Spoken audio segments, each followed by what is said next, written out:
Today is Tuesday, January 12th, and this is a post-market review for the stock market activities today. We saw continuation of the bullish theme, however, cautious it is so long as the treasury yields continue to climb higher. However, today we had the 10 years note auction and the results impacted the direction of yields midday. We'll discuss that and a lot more. I do have a lot of charts for you for stocks I'm watching. I attempted to do that yesterday. However, the program deleted everything I recorded post the Tesla chart. So you might have noticed that the conclusion was a little awkward because I had to patch up the video and send it out before it gets too late yesterday. So hopefully today, crossing my finger that the program is not going to eat all of my recording and we will get through the coverage of the charts. And of course, stick around for the conclusion of the video because we have an important question specifically for new subscribers and new viewers that I will address in details. With that being said, we do have a market to cover here. Here we go. The Dow Industrial Average closing in the green, up by 60 points, or a gain of 0.19%. The Nasdaq closing in the green by 36.03 points, or a gain of 0.28%. The S&P 500 closing in the green by 1.58 points, or a gain of 0.04%. And here are the sector's performances for the day. Energy leading the pack once again, capturing the gold medal. Basic materials for number 2, capturing the silver. And number 3, industrials capturing the bronze. And right away you see the revival of the inflationary trade from the declines of yesterday. Why is that? We saw a decline in the US dollar. Is it sustainable? Is it not sustainable? We will discuss the chart of the US dollar in details. But the run in energy goes on regardless of what the US dollar is doing so long as inflation continues to rise higher. Today we saw a dent in the 10 years treasury yield, and perhaps if we see the dollar rallying once again tomorrow, we could see a top here in the short term for energy. Meanwhile, the laggards of the day led by healthcare, communication services, and utilities. Moving on to the futures market performance for the day, and right away you see the dollar declining just by a little bit, and you see the inflationary trade back on the table. Crude oil closing in the green significantly, and we saw, of course, metals. When we talk about silver, platinum, copper, palladium, all closing in the green significantly. The exception here is gold being muted. Again, gold is the mature guy in the room. It likes to wait before making its move. What is it waiting for? It is waiting for the short covering rally in the US dollar to be done. It is waiting for a confirmation that it is done. Meanwhile, the action in softs, we see cotton outperforming here, closing in the green by a little over 1.5 percentage point. Meanwhile, the decline in lumber prices goes on, and it is a leading indicator to what's about to happen for the rest of the market. We have to pay attention to the lumber indicator. Moving on to meats, what do we see here? Lean hogs, live cattle muted for the session. However, significant declines for feeder cattle. Grains, we see a decline in the US dollar. Grains rallying significantly. We're talking about massive gains here. Take a look at corn and wheat rallying almost 5% apiece. And of course, the Fed is looking for inflation. They want to raise inflation. Well, inflation is right in front of you. Take a look at the prices of corn. And by the way, while all of you are chasing Plug Power, QuantumScape, look at my tech gains, bro. Yours truly has been buying corn futures. Corn is the new tech to the moon, bro. And of course, the only laggard for the day in grains, losing its gains, but it's still in grains, is canola. Down for another day. Massive declines here for canola, down over 5% for the session.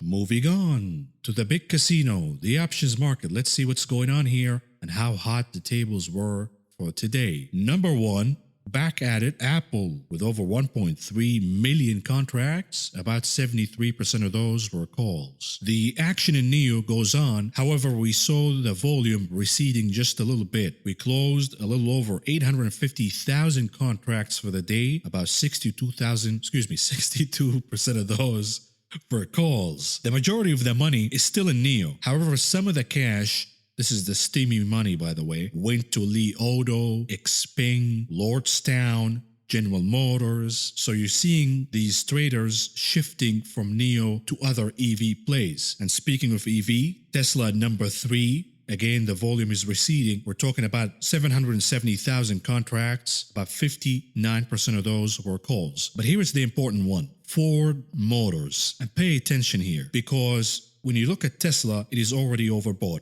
It's too expensive to trade options in Tesla. Similarly, NEO is too high and the options are getting more expensive. Xpeng, too expensive. Li Auto, too expensive. Lordstown, too expensive. So where are you going to go here if you want to play the EV mania? Here's a name that's been dormant for years, Ford Motors. They just announced the new Mustang EV.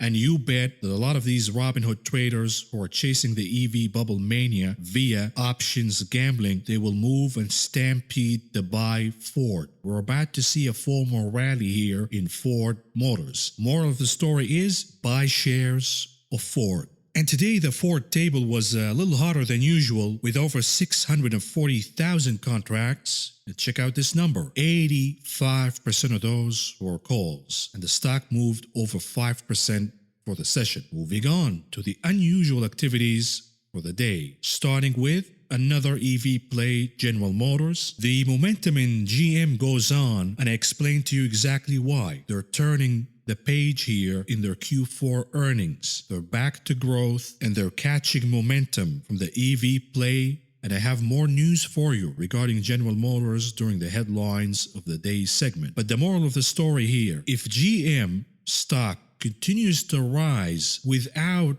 reinstating the dividend, meaning that the leadership in GM and Mary Barra will need not to reinstate the dividend if this is going to be a growth/momentum play, meaning the GM will have a lot of cash on hand. This is going to be a monster of a stock if it continues to go higher and higher, and Elon Musk will eat a lot of soufflés here because General Motors will have a lot of cash to beat his ass. And here it is. They're buying the 55 calls in GM, expiration date January 29th, with expectation that the name will rally over 15% by then, and they are paying about 60 cents a piece to enter this trade. Here is another interesting one for Intel, INTC. And they are buying the 58 calls, expiration date January 29th, with expectation that the name would rally over 9% by then, and they are paying about 82 cents a piece to enter this trade. Here is another one for Virgin Galactic, the ticker SPSE. And of course, one of the biggest pumpers for this name, Chamath Palihapitiya, made a massive dump here based on insider trading, and we saw the stock declining for a while since then. But here is somebody bidding on a reversal of fortune for space, and they are buying the 32 calls, expiration date January 29th, with expectation that the name will rally over 20% by then, and they are paying about 90 cents a piece to enter this trade, bringing the total to about $1 million. Here is another interesting one for the ticker APA, Apache. And if you are playing a high beta name in the energy revival trade, this is a perfect name to trade because it is a high beta name in the energy sector. I don't recommend it for a long-term buy, but for an options trade, it makes a lot of sense. And here it is. They are buying the 20 bucks calls, expiration date February 19th, with expectation that the name would rally over 8% by then, and they are paying about $1.40 to enter this trade, bringing the total well above $1.5 million. Here is another interesting one for the ticker BHF, Bright House Financial. And this name rallied over 4.5% for the session, and somebody's betting on more gains here. Buying the 45 calls, expiration date February 19th, with expectation that the name would rally over 12% by then, and they are paying about $1.35 to enter the trade, bringing the total well above $1 million.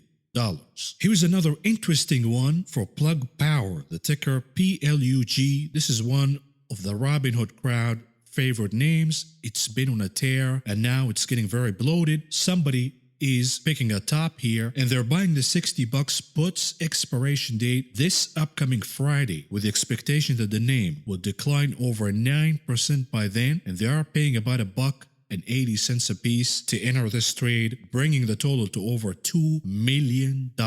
And of course, if you did not like the Apache trade, you can do this one for the ticker DVN, Devon Energy. It's another high beta energy name. And in this case, they're buying the 23 calls, expiration date February 19th, with expectation that the name would rally over 16.5%. And they are paying about 60 cents a piece to enter the trade, bringing the total well above $500,000. Now, I am expecting a pullback in energy. So perhaps these guys are trying to raise a lot of cash from their existing holding by selling upside calls. So be careful here following these trades. And here is the last trade of the day I want you to pay attention to. For Gratis Defense and Security Solutions, the ticker KTOS. This is a defense play that has been hot since the November elections, defying the trend in, say, Lockheed Martin, Raytheon, and Northrop Grumman, because this company is more in the software and cybersecurity solutions. And you see them buying more upside calls here, specifically the 30 calls, expiration date February 19th, with expectation that the name would rally over 7% by then. And they are paying about $1.75 to enter the trade, bringing the total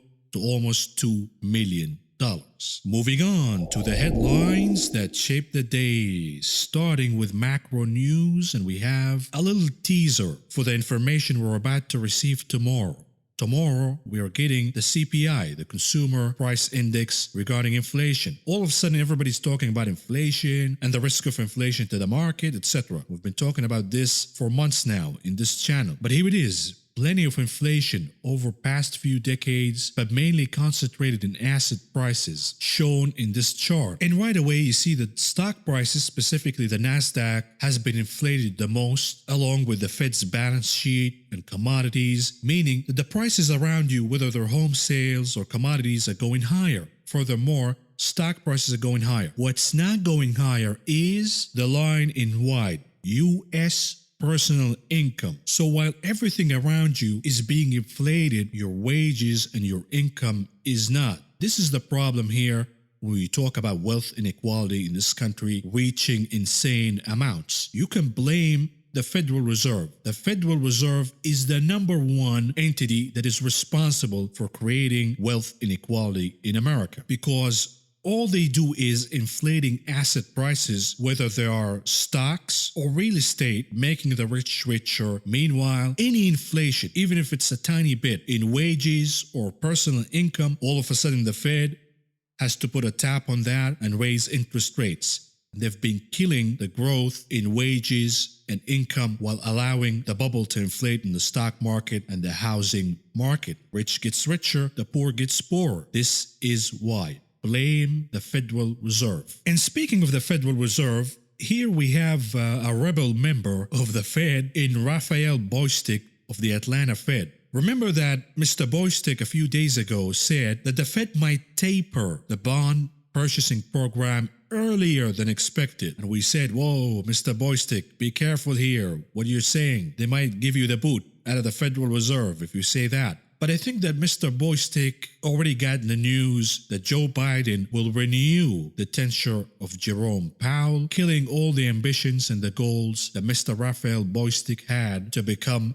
the new Fed chairman. So now he's letting the beans spill and he's just going loose, telling the truth about what's going on. And here it is. Bostic says guaranteed income. This is the Andrew Yang kind of idea. Just give people $2,000 every month. Quote unquote, not a crazy conversation to have, given the costs of poverty. What are you doing here, Mr. Bostic? You're not supposed to say that. Federal Reserve's job is to inflate and protect the assets of the wealthy. But here's something that I want you to pay attention to. And I'm serious, pay attention. 2020 changed the whole perspective about wealth and wealth inequality, etc. Back before 2020, you had these capitalists, the business class, saying no to socialism. Socialism is bad. People should work for a living. These bums should work harder to make it in the economy. We should not give them a handout, right? Meanwhile, they continue to receive handouts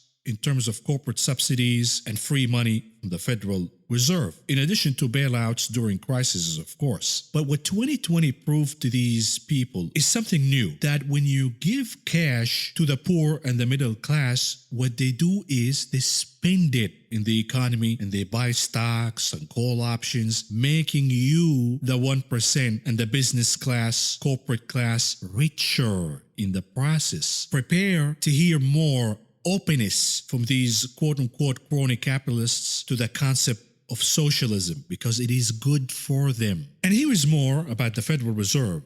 The gap between the 2-year and the 10-year Treasury yields has widened to the most since May 2017. This comes as a few Fed officials start entertaining the idea of tapering their monthly bond purchases as soon as later this year.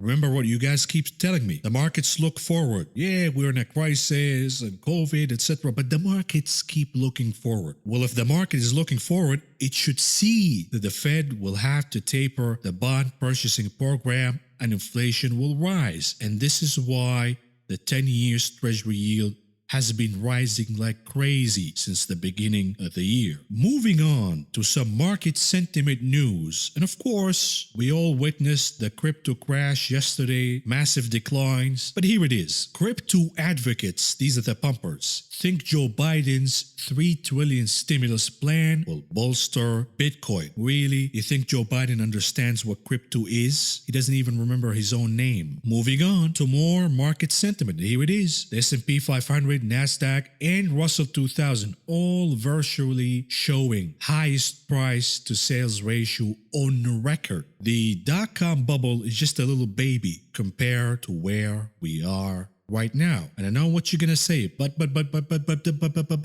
Fed, but the interest rates, bro. Have you paid attention to what's going on to the 10 years Treasury yield recently or not? And I showed you in the last few videos that the risk premium to the S&P 500 versus Treasury yields is at the lowest since 2018, meaning that the generational opportunity to buy stocks that was back in March 2020, it's over now.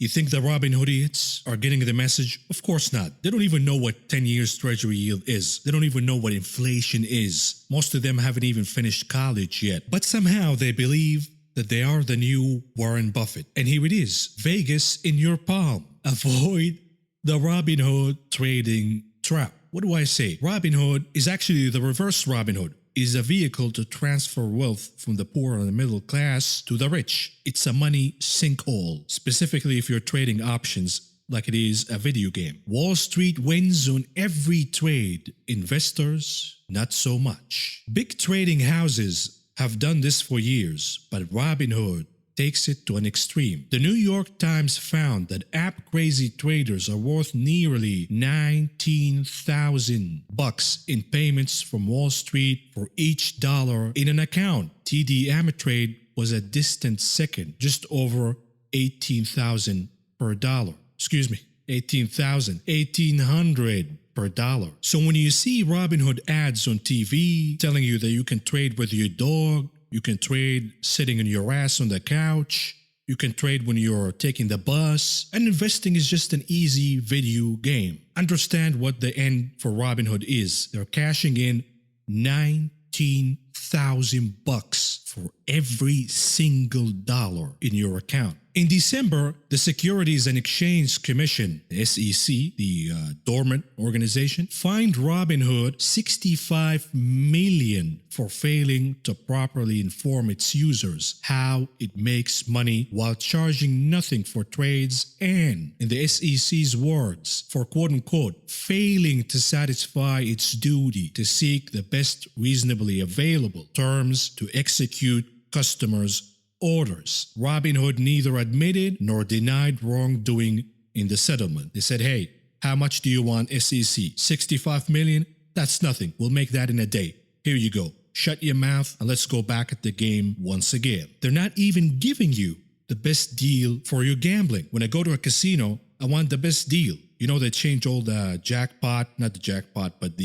blackjack odds in Vegas. And I was opposed to that. I said to the managers back then, if you guys change the blackjack ratio to become less favorable to the customers, they're not going to show up. Well, guess what? The executives, the greedy executives, were right. They said don't underestimate human stupidity. They'll sit in the table, they'll gamble first, and once they hit the blackjack, they'll realize that they're getting paid less this time around.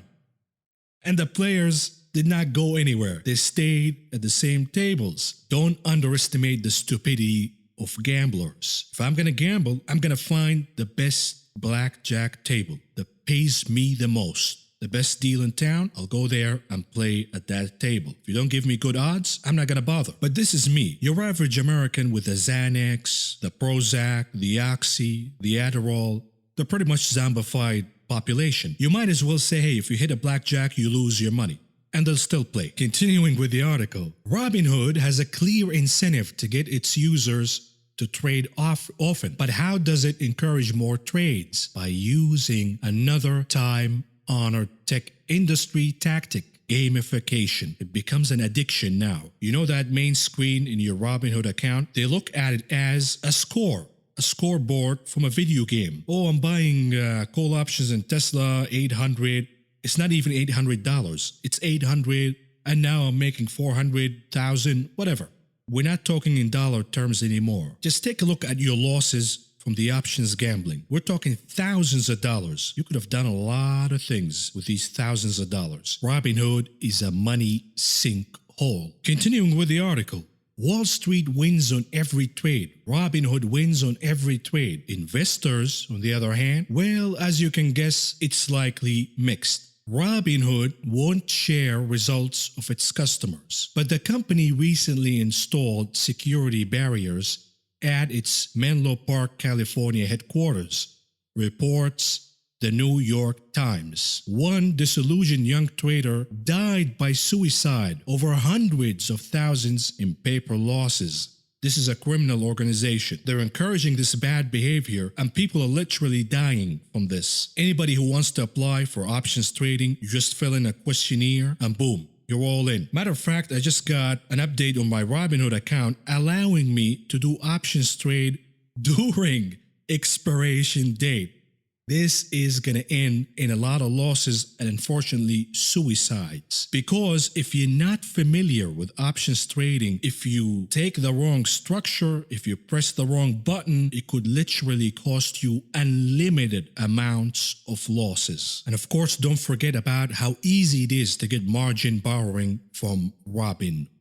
And here it is. What doesn't add return, in my view, is leverage trading with limited client understanding, egged on by an app that urges non-stop action. It might be fun for a while, but eventually you'll run out of chips and the casino goons kick you to the curb. If you want to blow your cash in fabulous style, you'd probably have more fun in Vegas and make better memories. Trading stocks on your phone is no way to build a solid financial future. Investing steadily at a lower overall cost absolutely is. Might as well go to Vegas, right? You'll know right away. You'll put it all on red, let the roulette table go. You win, you win. You lose, you lose. End of story. You walk away. You had a free drink. You had good memories, it's over. But with Robinhood, you're putting on Neo, Xpeng, QuantumScape, Plug Power, all of these mania names. And it's a fun ride while the stock is going higher, but at some point the tides turn and you see crashes like you see, or you saw actually in QuantumScape. All of a sudden you stand naked, all of your gains are gone in a matter of days. You spent a few months of your life building the quote-unquote gains, and you lose them in days. What is the point here? You just lost valuable time of your life. Might as well go to Vegas and find out right away whether you're going to win or lose. But I know you guys are not going to listen to me, and you're going to continue to gamble anyways. So here it is. If you missed the IPO mania, here's a new one for you. Check out .com. We're back at the .com bubble now. Raises $450 million and reaches $15 billion valuation. $15 billion. So when the IPO, the valuation is going to be about what? $150 billion? Sounds reasonable. Moving on to corporate specific news. We're going to talk a lot about EVs here. And here it is. Electric car sales jump to a record 54% market share in Norway in 2020, but Tesla loses top spot, meaning that the majority of cars registered in Norway are now electric vehicles. If you want to look at the future of the EV market, look no further than Norway. And here it is. You see that EVs are finally taking over combustion engines cars. The problem is for all the Tesla culties who continue to say that Tesla's a monopoly, Tesla's the future, bro. There is no competition. Here it is. Volkswagen's Audi brand topped the 2020 leaderboard with its e-tron sports utility and sports-backed vehicles as the most sold new passenger cars in Norway last year, while Tesla's mid-size Model 3, the 2019 winner, was relegated to the second place. Tesla's still doing good, but the competition is starting to squeeze in. Pretty soon, we're going to start to hear about the results from NIO, Li Auto, Xpeng. It's already in Norway, and they're gonna eat Reverend Elon's lunch. Now, the Rev could care less about whether he loses the top spot as the richest man on the planet or not. But you guys, the young investors who are buying Tesla at these prices, 800 plus, you're gonna lose your money. 100%. I guarantee it. And here it is. Chinese electric car maker Xpeng has signed an agreement with banks for a $2 billion line of credit. Of course, the maniacs, the dumb money who stampeded to buy Xpeng shares, pushing it to stratospheric levels. The management at Xpeng is saying, hey, let's take advantage of dumb money. The equity valuation is insane. Might as well use it to raise some cash. And NIO did the same thing just yesterday. Tesla did it last month. They're all taking advantage and raising a lot of cash from the mania in these EV stocks. And here is the new NIO vehicle. NIO, Tesla's China's rival, upped the competition with a new electric sedan, the NIO ET7, 0 to 60 miles per hour in about 3.9 seconds, battery swapping program, 23 surround sound speakers, 5G AI capabilities, and massage chairs on the standard version. But the robo-taxis, bro, yeah, where are they? We're already in 2021 and there are no robo-taxis. If anything, one of these Chinese makers are probably going to make the robo-taxis before Reverend Elon. And here is more in EV news for you. GM shares hit record high as the automaker reveals electric van and delves into flying cars.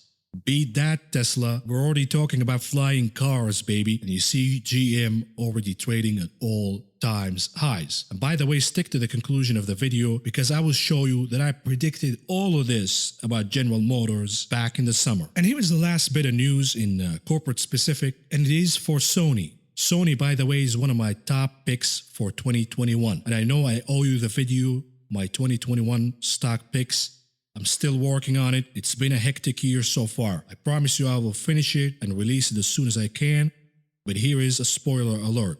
Sony is one of my top stocks for 2021. Sony's Bravia Core streaming service will deliver video comparable to Blu-ray. So Sony's now also getting into the streaming wars, launching its own streaming service, but now they're taking it into the mainstream, and perhaps the theatrical releases are going to go into this platform from Sony instead of going to the theaters. Another avenue for growth here for Sony. Moving on to the heat map analysis, and let's see what's going on here. Is there any theme for the day? Number one, the mania trade, aka the steamy trade, is still going on. What are we talking about here? We're talking about the high beta names, the Robinhood crowd favorite names, the IPOs, Airbnb, Dash, all did pretty good today. In addition to the EV mania, Tesla, GM, Lee, all did pretty good for the session. The exception is NIO. NIO outperformed yesterday. Some money is getting out of NIO into Lee, Xpeng, GM, Ford, etc. The other theme is, today we saw another rally for yields. Yes, we turned down midday, but that was good enough for financials and banks to rally, and you saw massive gains here for banks, regional banks specifically, and Goldman Sachs up over 2% for the session. And we also saw a decline in the US dollar today that is good for what? energy stocks. The rally in Exxon goes on, and it is good for materials stocks. We see Freeport McMoran rebounding, gold doing a little better, gold mining stocks that is. We also saw a theme of the stay-at-home names, specifically the momentum names. We're talking about DocuSign, we're talking about Uber, Zoom, Peloton, Carvana. All of these names managed to perform very well today. What did not outperform is the outperformer from yesterday. We're talking about healthcare. You saw profit taking from healthcare and the money rotating to where? Industrials, energy, materials, financials. Similarly, we saw the pressure on big tech firms continuing. Apple, Microsoft, Facebook, Google, all trading in the red. And we also saw weakness here in some of the communication services names such as Comcast, Charter, and T-Mobile down over 3% for the day. Again, I've been waiting and waiting and waiting for a dip to buy T-Mobile. So I am watching right now. I'm not doing anything, but I am watching the action in T-Mobile closely. Moving on to the rotation trade, and let's see what's going on here. Is there a theme? Not really. We haven't seen a rotation theme since early December, but we continue to track the rotation trade for any developments regarding the vaccine, good or bad, and to see themes within a theme. For example, in the momentum names, you see big tech underperforming, but the hot momentum names, Zoom, DocuSign, Peloton, Tesla, overperforming. What do we see here in the reopening names? The inflationary trade and the momentum trade in the comeback stocks, the reopening stocks goes on. We're talking about Chevron, General Motors, Southwest, all gaining for the day. Meanwhile, we saw declines for Disney, MGM Grand, and Marriott. Moving on to the charts analysis, starting with the SPY 15 minutes chart. Did we do anything today? Not at all. Flat, pretty much closing flat. Nothing happened today. And this is an illustration to you that absent of the overnight pumping from the quote-unquote mysterious entity, the market goes nowhere. Granted, there are no sellers. The majority of retail traders and investors and market participants do not want to sell because they're riding a wave where the quote-unquote mysterious entity is pushing the market higher and higher via overnight pumping. But it is an indication that market participants, specifically from the retail side, are already all in. They cannot afford to buy the market at these levels. So absent of overnight pumping, the market goes nowhere.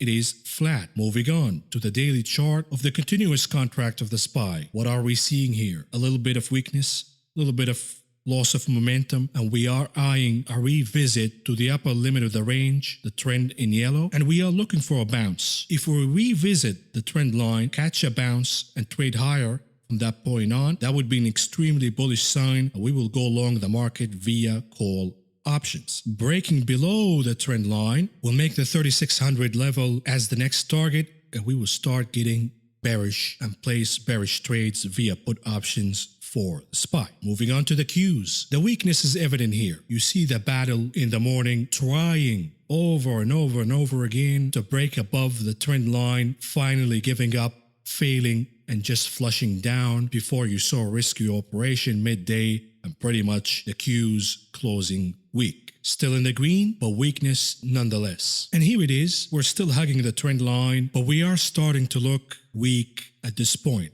And perhaps, I'm going to go on a limb here and say this very risky statement. I'm willing to stand by it. Perhaps we're seeing the last days of the NASDAQ. Why do I say that? We're talking about the rise in yields, the rise in inflation, which will kill the multiples of growth stocks, specifically the NASDAQ. Ladies and gentlemen, we might be witnessing the last days of the NASDAQ here. And this is not just according to me. Listen to Charlie Munger describing what's going on in the NASDAQ in terms of the bubble and the mania in technology stocks. Is the NASDAQ in a bubble? Well, nobody knows when bubbles are going to blow up.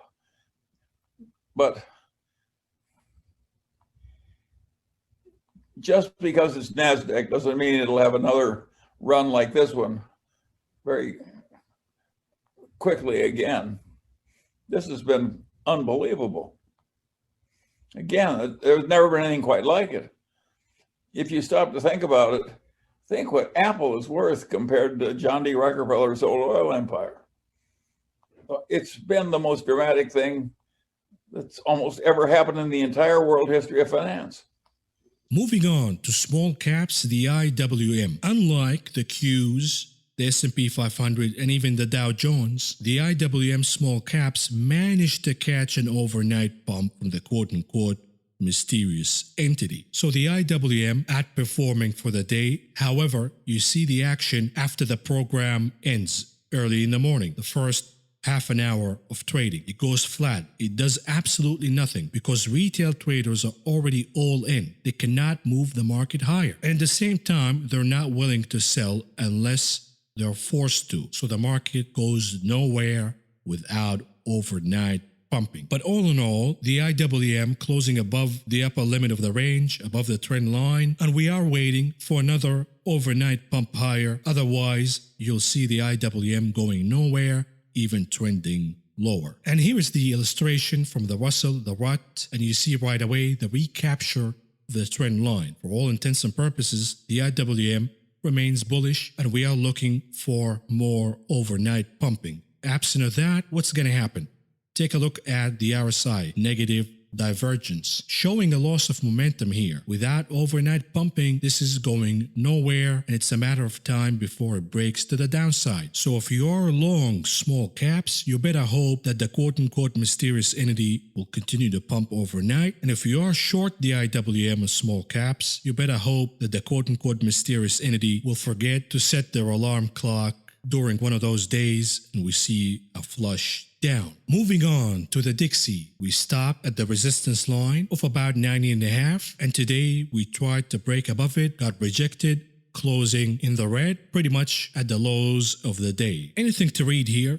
Not at all. We're still trending positively here from a short covering rally perspective. If we go down further tomorrow and the day after, and we make new lows, then you know that the rally's over. But for now, it could be that the dollar index is just taking a break, reloading the gun, readying for another rally to break above 90.5 once and for all. Moving on to gold. Gold, again, being the mature guy in the room, not rallying impulsively based on the decline of the US dollar. Gold is waiting and waiting and waiting for a conclusion in the Dixie. Am I buying gold at these levels? Not at all. I'm waiting for 1800 and then I will reassess. Moving on to yields. Another rally higher today. The move is just unbelievable. The likes that we have not seen in a very long time. And it is an indication that the game is about to change. But I also told you before the week started, we're looking for a reversal here in the TNX. We're looking for the rally to take a break. And perhaps the auction today, and here are the results from the auction, derailed the rally and perhaps starting a trend to the downside for a little bit. But here is the take. Today's auction was a massive success, meaning that based on the results, yields should have retreated even more. But all of this only did just a little bit of a intraday retreat in yields, which again signifies the power of inflation. The market is starting to price in because the bid to cover ratio for the auction today was almost 2.5, one of the best we have seen in a while. We saw over $93 billion of competitive bids for the auction today on the 10 years Treasury notes. Very high demand, and you see that the Fed for now is watching, not doing a lot by buying these bonds to extreme, so long as there is demand. But the moral of the story is, even with this extreme demand, the yields only retreated for a little bit. We'll see if there is a follow-up move for the TNX tomorrow, or are we going to resume the rally again? I think if we resume the rally again, that would be very bad for growth stocks. Remember, we have inflation data in the morning as well. Moving on to the TLT.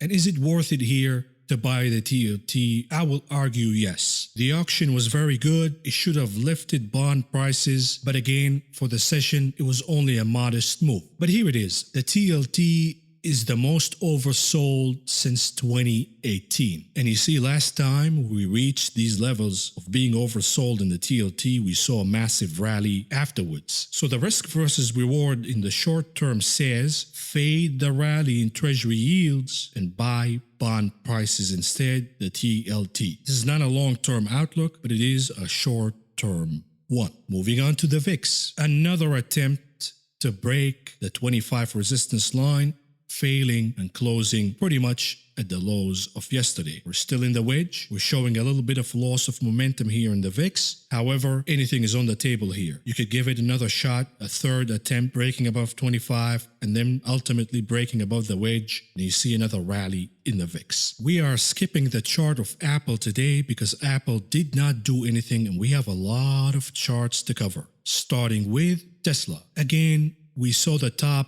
exactly where I showed you at the RSI level of 84. We saw a retreat yesterday. Today we saw dip buying attempting to go back and retest the highs, yet ultimately falling short and closing below the highs of the session. Tesla remains strong from a momentum perspective, but again we are reaching the monthly options expiration in January, and you bet that there are a lot of call options in the money right now. And options writers do not want to sell their shares less than $800. There's something called the maximum pain theory, meaning that there is a number where option writers have to continue to sell to make sure that the majority of call options expire worthless. So I expect a dump here from option writers starting tomorrow perhaps, and the goal here for Tesla is to reach some of the gaps. We have two gaps to look forward to, and ultimately revisiting the yellow trend line. Now here are charts that I'm watching this week and beyond.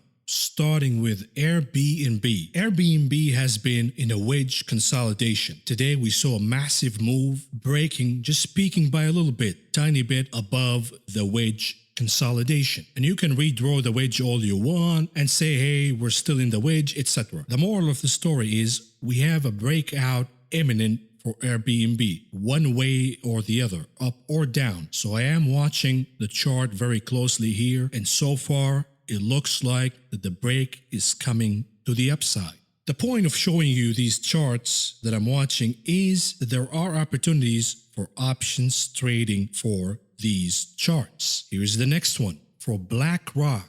And BlackRock has been in this consolidation range, wedge, whatever you want to call it. And today we saw a peak above the resistance line of the trend. Is this it? Are we about to see a rally? An impulsive one for BlackRock here, or is this just a fake out and we will go back within the wedge consolidation range? Remember that BlackRock, I do believe that they're announcing earnings very soon, so the stock is about to be volatile on the heels of earnings. Moving on to Cake, the Cheesecake Factory, and I wish that the program did not delete my recording yesterday because I was showing you the chart of the Cheesecake Factory from a weekly perspective, and we've been building energy consolidating below the resistance level of 38.6 for a while now, and we are starting to see the break above this line, meaning a big rally is about to happen in the Cheesecake Factory. Take a look at the RSI. There is momentum, there is strength, so I am looking and anticipating a breakout for the Cheesecake Factory. Remember that this is an ultimate reopening play, so I'm watching this chart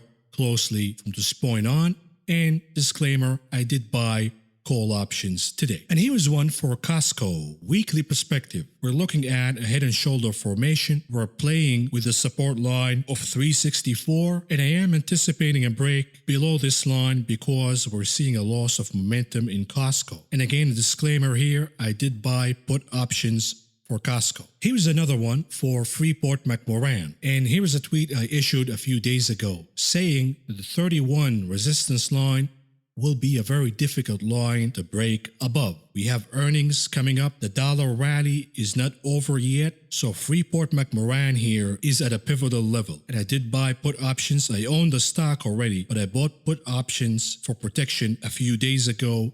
And I am anticipating the stock will not be successful in closing above the 31 level easily. Moving on to FedEx. And of course, old subscribers of this channel remember a few weeks ago when I said that the level of 275, the support level of 275 for FedEx is a critical level. And if we break below it, FedEx is a short, and I did buy put options at the time for FedEx. Today, I closed these put options and I switched to calls instead. I am looking for a short-term bounce for FedEx here. I'm not looking for a resumption in the rally and recapturing 275. I'm not looking for any of that. I'm looking for a small rebound, and you'll see these options appreciating a little bit, and then I'll dump them and move on. Speaking of moving on, here is the next chart for Marvell. And just like we saw in BlackRock, Marvell has been trading in a range facing the upper limit of the range as resistance, and we have failed to break above the resistance line for at least 3 times in the past. Today we saw a peak above the resistance line, then a retreat. So I am waiting for a confirmation to break above the resistance line of the trend and rallying higher. Perhaps it will happen as soon as tomorrow, and that would be an opportunity to buy call options. However, failing to have the confirmation and going back into the range, that would be an opportunity to buy put options, and you will see Marvell going back in the range, probably all the way back to the lower end, the support line. And here is another one for Snowflake. And a few weeks ago, we talked about the head and shoulder formation. After that, you saw Snowflake trending down, then bouncing higher, yet failing to recapture the resistance line of 326 or the range altogether. Snowflake not looking good here, and remember, the lockup period for executives to sell their shares is coming up in March, so we will see plenty of shares being dumped into Snowflake, and that would dilute the value of the stock. So this is a no buy here. Be very careful. And the last chart of the day for Zoom. A few weeks ago, we talked about the head and shoulder formation for Zoom. We talked about the trend line. The stock declined significantly since then and broke below the trend line. Today, we saw a massive rally in Zoom. Is this a dead cat bounce and we're going to continue to trend lower, or is this a legitimate attempt? The worst is over now for Zoom, and we are about to rally and recapture the trend line. This is exactly what I'm watching for to execute an options trade, whether it's calls or puts. And now, moving on to conclude this video by answering viewers' questions. And here is an important comment question that I got yesterday, and I'm not picking up on this guy. He is asking a legitimate question. You look very negative overall, which is perhaps justified in this market, quote-unquote, madness. I watch your earliest episodes, example episode 2, episode 29, just to see what your positioning was at the time, and changed, still quite negative about the overall situation, quote-unquote, at the time. Considering where we stand right now compared to 6 to 8 months ago, not very useful to say that you are very early, or your very early episodes did not age well. I do not blame you, but I strongly believe that no one is right, including myself. And here is my response. And the reason why I'm showing you this comment is the fact that we have grown this channel by 50% this week alone. So we have new subscribers and new viewers who are going to do the same thing. They're going to go to my earlier episodes, look at the thumbnails and say, oh, this guy is a perma bear. He's been bearish since the very beginning. He doesn't know how to trade stocks, invest, etc. Now, I produce almost an hourly show every single day with a lot of content. So if you're going to judge the book by the cover, that's fine, but you're ignoring the content inside. So here's my comment and my response. Big difference between my sentiment versus positioning. I cannot sugarcoat this bubble for you specifically when we are seeing a change in the inflation/yields regime for the first time in 40 years, meaning the prices from the top of this bubble will not be revisited for decades to come. My positioning has been clear and documented in my videos. Since the March bottom all the way to July 2020, I was long momentum. The largest two holdings in my portfolio were PayPal and Wayfair. I bought Wayfair at $25. Take a look at where the stock was trading in July 2020. However, in the summer, I started to become bearish, and I started this channel on YouTube because I saw reminiscence of the dot-com bubble. The mania had become very, very clear. And you can blame me and say, oh, but you missed on the bubble. You could have let these positions inflate even higher. I am not a bubble chaser. I am what you call a value investor. I buy things cheap, I sell expensive. As simple as that.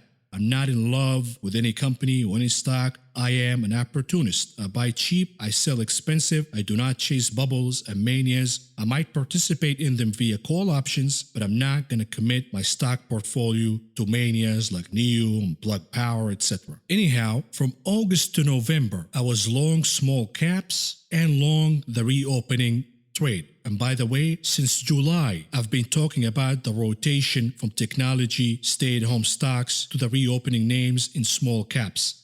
Way before CNBC and Tom Lee and all of these geniuses started talking about the rotation trade. In November, late November, I pretty much sold everything in my long portfolio and I'm sticking to solid dividend aristocrats. That's it. And I'm sitting with 60% cash, waiting for the shorting opportunity. And this is not for the person who asked the question. This is for the trolls who continue to attack me in Twitter and telling me that I've been wrong and I'm wrong all the time, etc., etc. Let me ask you this. Was I wrong when I recommended that you buy General Motors back in the summer and I predicted the EV momentum way before any quote-unquote genius analyst in Wall Street did? And you saw the General Motors stock rallying over 60% since then. No pumps and dumps here like QuantumScape, etc. Solid, reliable names. Was I wrong when I recommended that you buy Freeport-McMoRan back when I did and you saw the stock rallying over 100%? Was I wrong when I recommended that you buy International Paper back then and you see the stock rallying double digits with excellent dividend payment? Was I wrong when I recommended that you buy Mickelson back when I did, and you saw the stock rallying double digits since? Was I wrong when I told you to buy Disney back in the summer, predicting the momentum from Disney Plus? Was I wrong when I recommended that you buy Goldman Sachs back in December, and look where the stock is? Double digits gains in less than a month. I can keep going on and on and on. I am a pragmatist. I will find value even within the most insane bubble of all times. But please differentiate between my sentiment on the market versus my positioning. Two different things entirely. And to answer the last part of your question, or your comment rather, if a hit will come, I am ready to sit on my positions for the next 5, 10, 15 years. But in the meantime, I will not sell or stay cash. Now, you're not the only one, by the way, with this sentiment. Pretty much every market participant is thinking the same. I will not sell. I refuse to sell. The market's going to go up and the Fed has our back, etc., etc. Usually, retail participants do not sell until they are forced to and they start to see their gains and their profits eroded. That is natural.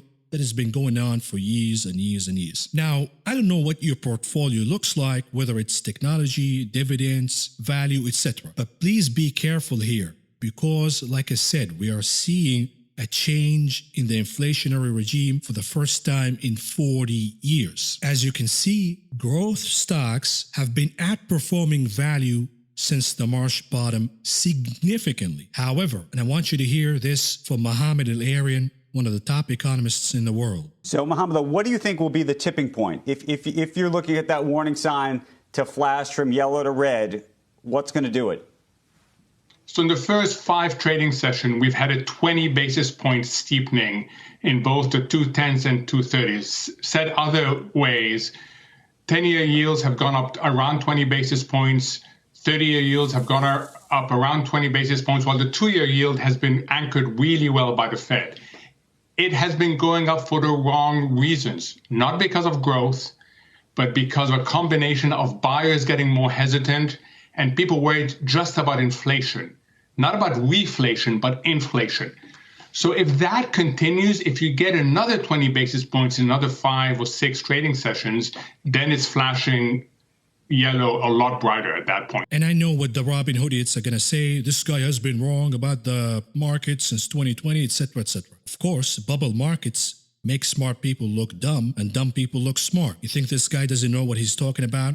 He consulted presidents, prime ministers all over the world, and he is saying that the rise in inflation and the treasury yields is different this time and is flashing yellow warning signals to growth stocks. And here is your leading indicator. This is the Russell 1000 Growth Over Value ETF, going all the way back, and you see a change in the picture here. For the first time, we're about to see value outperforming growth at least in 20 years. And this chart is predicting this ahead of time. Furthermore, at what point will you consider taking your profits and booking your gains? The whole point of investing is to buy cheap, sell expensive. These are the PE ratios for the market. We are at all times highs.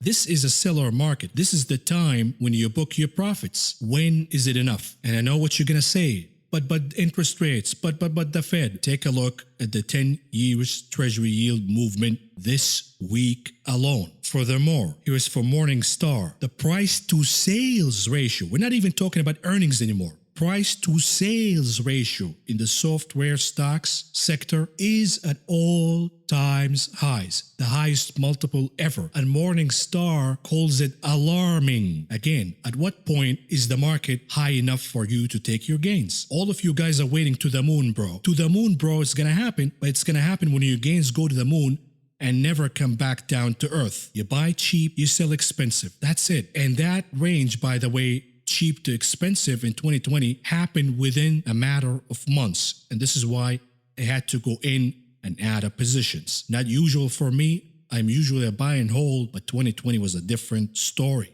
And let me finish with this. This is a good reminder. And again, I'm not picking on the guy writing the question. He's asking 100% legitimate question that many new subscribers and viewers are asking. I am here to address the sentiment that, oh, stay long until the party's over. As if you're gonna know when the party's over. Back to the dot-com bubble, 2000. When the party was finally over in March 2000 and the market crashed, and you see the consolidation here, this was the mother of all bear flags. Go back to the sentiment back then. Most retail participants said, buy the dip, bro. The market is going to rally higher once again. This is just a small correction.